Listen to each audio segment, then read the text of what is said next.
Welcome back. On this video, we're going to try a new series, This or That. These watches are at the same price, drastically different watches. We're going to be comparing them, the rarity, the quality, all around. We're going to start with a banger here, 1601 in one corner and a Value 7730 Bulova 666 diver in the other. So drastically different watches, but the same price point.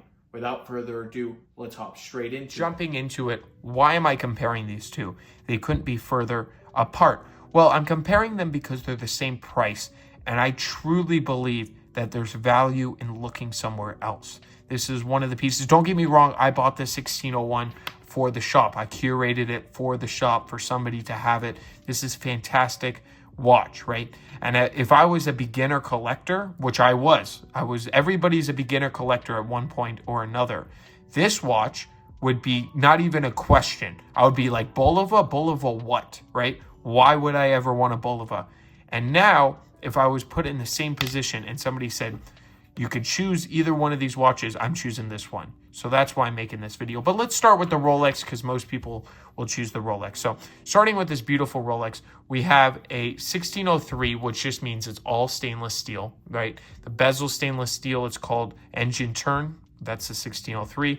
We have a screw down crown, stainless steel case, high polish on the sides, satin on the top. We have inside the caliber 1575, in-house, incredible. You have that automatic rotor, very famous with Rolex, been doing it the longest time, the full automatic rotor. Screw down crown here, pull out, one position, snappy date, snaps right at midnight. It is a perfect watch. It is perfect for everyday use. It is also a strap monster at 20 millimeters. This will fit any type of strap, most straps I should say, that are any strap that's 20 millimeters. So it is a strap monster there. I put it on this cool NATO and leather one. I think it looks super cool. It brings out the sporty vibes. You also have a pie pan dial, which these came on. These pretty much only came with, they only came with pie pan dials, and they're just beautiful. I can't explain how nice the lume is in the dial. The dial is a real showstopper. There's a one lume plot missing at that 10, but that's about it. And it is just super incredible. Everything about it, the applied crown, everything is just perfect. It is patinaed perfectly. This is a great example. Nothing too dings. It's not over polished, right? It is a true honest watch, as people say. So that covers the Rolex. Now the Bulova needs a little bit more explanation here. So why am I doing this Bulova? Now the Bulova is a chronograph, unlike it doesn't have a date like the Datejust does. No. It is a chronograph using the caliber Value 7733. Now the Value 7733 is a hand wind. This was made in 1971. This one's 67 respectively, right? But they still had the 1603 when this came out. So they're both came out from the same era. Now this watch, you have a chronograph complication, right? You have this extremely rare Pepsi colored bezel. Now Pepsi referring to red and blue.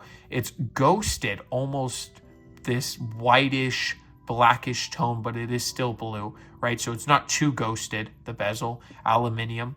That lume plot is tritium, so is the rest of the dial here. Zooming in a bit closer, you can see there's a slight mark at that 10 o'clock, but that is the only imperfection on this beautiful, beautiful dial. It is just incredible throughout the years how it stayed so nice. The tritium has literally patinaed so nicely. And it's just so rare to find a Mark I dial. This bezel almost, if you look up Pepsi bezel it's called a Devil Diver 666. It says it on the back on this one. I just want to cover the serial. So 660 feet, stainless steel, completely stainless steel, and then Bulova there. So it's just something where it's so rare that even if you had, let's say I sell this watch, right, to some customer and he loves it and he doesn't want to sell it for any type of money, you cannot go and get a watch like this.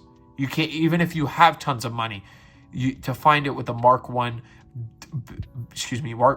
dial, right, which is extremely rare, and this bezel in this exact thing with the original crown, Yes, they're out there, but very hard to find. It's a hunt. It's not just about the getting the watch for the money. It's about finding these type of watches, and that's what made me fell in love with this type of watch. Right? Even though it doesn't, even if it didn't say Bulova, let's say my Driva, for instance, or the one I'm wearing, right? My Tiger. Now this is a little bit more money, but this is incredible watch, especially this honest, original, unpolished condition. These watches are just the Tiger. They're more of because it's newer, but it's just so honest and so true. And they don't make watches like this anymore. I don't know. I'm getting sounding very old here, but that is the truth. So I want to thank you all for watching. I would love to know, what would you have? This beautiful hand wind pusher chronograph here, pump pusher chronograph with the value, or would you rather have a Rolex? There's nothing wrong with the Rolex. I just want to see where my comments are, where my viewers sit, and what type of vintage collector are you? So let me know if you enjoy this type of content where there are two watches that are very different, but also similar in a lot of ways, coming together head to head. I want to thank you all for watching. If you're watching this video and they're still available, there will be a link in the description of my website. Go check it out. You have an opportunity to own either one of these amazing pieces. Thank you, and I will catch you in the next video.